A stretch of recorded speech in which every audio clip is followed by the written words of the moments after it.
نحمدہ ونصلی علی رسولہ الکریم اما بعد بسم اللہ الرحمن الرحیم السلام علیکم ورحمۃ اللہ وبرکاتہ۔ شرعی تقاضا کے 25 نہایت ضروری اصول۔ شرعی تقاضے کے شرعی اصول۔ محترم ناظرین، شرعی تقاضا پورا کرنا مرد اور عورت دونوں کی فطرتی اور جسمانی ضرورت ہے۔ قدرت نے انسانی نسل کی افزائش اور جسمانی لذت حاصل کرنے کے لیے مرد اور عورت دونوں کا جوڑا بنایا ہے۔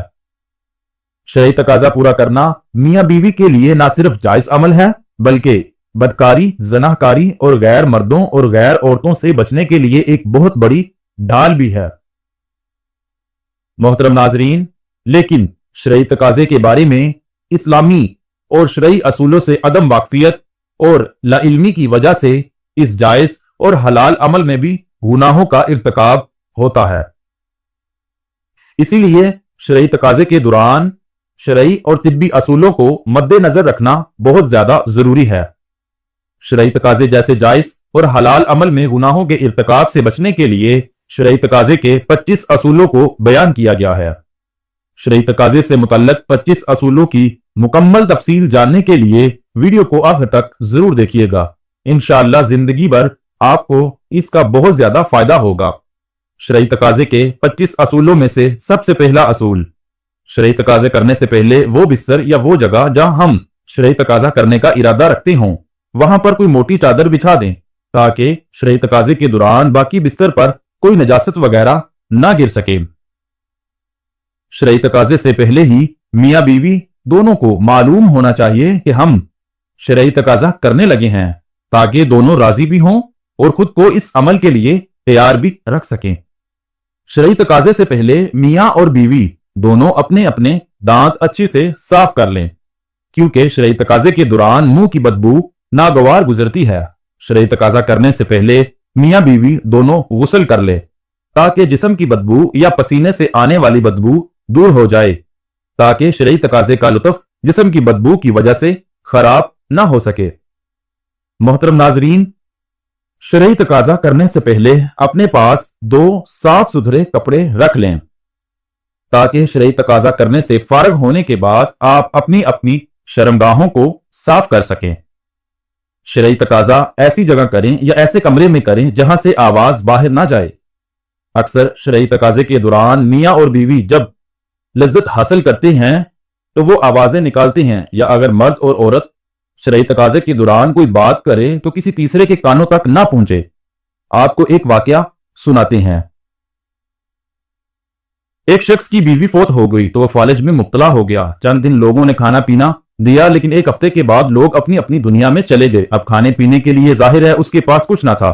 وہ بستر پر لاغر اپنی زندگی اور موت کی جنگ لڑ رہا تھا۔ اس کی ایک جوان بیٹی تھی۔ اس نے خود کو سجایا، سنوارا اور سڑک پر آ کر کھڑی ہو گئی کہ کوئی آ کر اپنی ہوس کی آگ بجھائے اور مجھے کچھ پیسے دے دے۔ لیکن صبح سے شام تک سڑک کے کنارے کھڑی رہی، کسی نے اس کی طرف نظر اٹھا کر بھی نہ دیکھا۔ شام کو گھر آئی تو والد نے بیٹی سے کہا کہ بیٹی سچ سچ بتاؤ کہ تو کہاں گئی تھی؟ تو اس نے بتایا کہ مجھ سے آپ کا بڑھاپا اور بہن بھائیوں کی بھوک نہیں دیکھی گئی، تو میں اپنی عزت نیلام کرنے کے لیے چلی گئی۔ یہاں پر میں آپ کو واضح کر دینا چاہتا ہوں کہ یہ لڑکی کوئی بازارو عورت نہیں تھی، وہ ایک شریف باپ کی بیٹی تھی اور مجبوری ہی اس کو سڑک کے کنارے کھینچ کر لے گئی تھی، لیکن کسی ایک انسان نے بھی نظر اٹھا کر اس کی طرف نہیں دیکھا۔ بوڑھے باپ کی آنکھوں میں آنسو آ گئے۔ بیٹی نے پوچھا یہ کیسے ممکن ہوا کہ ایک بن صبر کر ٹھہرنے والی لڑکی سڑک کے کنارے کھڑی ہو اور کوئی نظر اٹھا کر بھی اس کی طرف نہ دیکھے؟ محترم ناظرین، والد نے کہا میری پیاری بیٹی تیری طرف کوئی نظر اٹھا کے کیسے دیکھتا؟ کہا ابو اس کی وجہ کیا ہے؟ کہا تیرے باپ نے ساری زندگی ان آنکھوں پر حیا کے پردے رکھے ہیں۔ شرعی تقاضا پورا کرنے کے 25 اصولوں میں سے 5واں اصول: محترم ناظرین، بیوی کا اپنے شوہر کو شرعی تقاضا پورا کرنے سے انکار کرنا یا اپنے شوہر کو قریب نہ آنے دینا یہ بہت بڑی غلطی ہے۔ بیوی کی جو ہے اسے نہیں کرنی چاہیے، کیونکہ نبی کریم صلی اللہ علیہ وسلم نے فرمایا جب شوہر اپنی بیوی کو شرعی تقاضا پورا کرنے کے لیے بلائے تو عورت پر واجب ہے کہ وہ فوراً اپنے شوہر کی بات مان لے اور اس کے لیے شرعی تقاضا پورا کرنے کو تیار ہو جائے۔ لیکن ہاں، اگر عورت کو کوئی شرعی عذر ہے تو وہ انکار کر سکتی ہے، یعنی جیسے حیض وغیرہ یا طبیعت بہت زیادہ ناساز ہے تو وہ انکار کر دے تو اسے کوئی گناہ نہیں، لیکن اگر کوئی شرعی عذر نہیں تو نبی کریم صلی اللہ علیہ وسلم نے فرمایا کہ وہ عورت شوہر کے لیے فوری مان جائے۔ اب عورتوں کو چاہیے کہ وہ اس معاملے میں کوتاہی نہ کرے، کیونکہ اگر وہ وقت پر اپنے مرد کی بات نہیں مانتی، ان کی خواہشات کو پورا نہیں کریں گی، تو پھر مرد بھی اپنی خواہشات کو پورا کرنے کے لیے کسی دوسری جگہ نظر رکھے گا، جو کہ بیویوں کو بالکل بھی برداشت نہیں ہوتا کہ اس کا مرد کسی اور جگہ اپنی خواہش کو پورا کرے، اور کسی دوسری جگہ خواہشات کو پورا کرنا گناہ بھی مرد سے سرزد ہوگا، جس کا گناہ نہ صرف مرد کو ہوگا بلکہ اس عورت کو بھی ہوتا ہے جو اپنے شوہر کی خواہشات کو پورا نہیں کر پاتی۔ بعض اوقات عورت کی طبیعت ٹھیک نہیں ہوتی اور گھر کے کام کاج کی وجہ سے تھک بھی جاتی ہیں، تو اگر ایسی صورت میں مرد شرعی تقاضا پورا کرنے کی خواہش کرے تو عورت کو چاہیے کہ اپنی صورتحال سے شوہر کو آگاہ کر دے۔ اب مرد کو بھی چاہیے کہ ایسی صورت میں بیوی سے زبردستی کرنے کی کوشش نہ کرے۔ شرعی تقاضا پورا کرنے کے 25 اصولوں میں سے چھٹا اصول۔ محترم ناظرین، اسلام ہر کام میں عادات کو پسند کرتا ہے۔ بہتر ہے کہ بیوی سے زیادہ شرعی تقاضا نہ کیا جائے کہ وہ عاجز آ جائے، اور نہ بالکل چھوڑ دیا جائے کہ میاں بیوی کی جنسی خواہش ہی ختم ہو جائے اور عضو سکڑنا شروع ہو جائے۔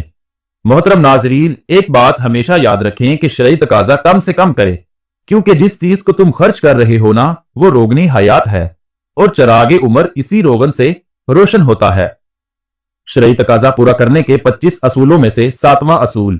محترم ناظرین، ایک صحابی نبی کریم صلی اللہ علیہ وسلم کے پاس حاضر ہوئے اور فرمایا، حضور، میں پانی والے علاقے سے بہت دور اور کئی ماہ کی مسافت پر رہتا ہوں، اور میری بیوی میرے ہمراہ ہوتی ہے، تو کیا میں اس سے شرعی تقاضا پورا کر سکتا ہوں اور اس کی خواہشات کو پورا کر سکتا ہوں؟ تو نبی کریم صلی اللہ علیہ وسلم نے ارشاد فرمایا، ہاں ضرور، شرعی تقاضا پورا کر سکتے ہو، اگرچہ تم پانی والے علاقے سے 20 سال کی مسافت پر دور ہو، تب بھی شرعی تقاضا پورا کرو، اور اگر غسل کے لیے پانی میسر نہ ہو تو تم تیمم کر لیا کرو۔ شرعی تقاضا پورا کرنے کے 25 اصولوں میں سے 8واں اصول۔ محترم ناظرین، میاں بیوی کو ایک دوسرے کی خوشی اور راحت کے لیے بنایا گیا ہے، ایک دوسرے کا لباس بنایا گیا ہے۔ جس طرح انسان لباس میں محفوظ رہتا ہے، اسی طرح اچھے، نیک اور دیندار جوڑے ازواجی زندگی میں برائیوں سے محفوظ ہو جاتے ہیں۔ شریعت نے میاں بیوی کو اس بات کی اجازت دی ہے کہ وہ جس طرح چاہیں ایک دوسرے سے جنسی اور جسمانی خواہشات کو پورا کر سکتے ہیں۔ شرعی تقاضا پورا کرنے کے 25 اصولوں میں سے 9واں اصول۔ محترم ناظرین، 5 حالات میں بیوی سے شرعی تقاضا پورا کرنا حرام ہے۔ اگر کوئی شخص ان 5 حالات میں بیوی سے شرعی تقاضا پورا کرتا ہے تو وہ سخت گنہگار ہوگا۔ نمبر 1، جب عورت حیض کی حالت میں ہو، جسے ماہواری بھی کہتے ہیں اور پیریڈز بھی، اس دوران بیوی سے شرعی تقاضا پورا کرنا حرام ہے۔ نمبر 2، نفاس کی حالت میں، یعنی جب عورت کو بچہ پیدا ہوتا ہے تو خون چلتا ہے، جسے نفاس کہتے ہیں، اس دوران شرعی تقاضا پورا کرنا حرام ہے جب تک بچہ پیدا ہونے کے بعد آنے والے خون رک نہ جائے۔ شرعی تقاضا نہیں کرنا چاہیے، اور اس خون کے آنے کی مدت 35 سے 40 دن تک کی ہوتی ہے۔ نمبر 3، روزے کی حالت میں شرعی تقاضا پورا کرنا حرام ہے۔ رمضان کی راتوں میں شرعی تقاضا کرنا جائز ہے، لیکن دن کے وقت روزے کی حالت میں شرعی تقاضا کرنا سخت گناہ ہے۔ ہاں، البتہ اگر میاں بیوی دونوں کا کسی عذر کی وجہ سے روزہ نہیں ہے تو وہ شرعی تقاضا پورا کر سکتے ہیں۔ نمبر 4، اتفاق کی حالت میں، اعتکاف کی حالت میں شرعی تقاضا پورا کرنا حرام ہے، چاہے آپ مسجد میں بیٹھے ہوں یا گھر کے اندر اعتکاف کی نیت سے ہیں، تو جب تک مہینہ پورا نہ ہو جائے شرعی تقاضا پورا نہیں کرنا چاہیے۔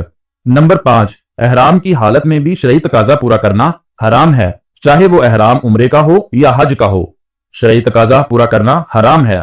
شرعی تقاضا پورا کرنے کے 25 اصولوں میں سے 10واں اصول۔ شرعی تقاضے کے دوران مرد اور عورت دونوں کا فارغ ہونا بھی ضروری ہے۔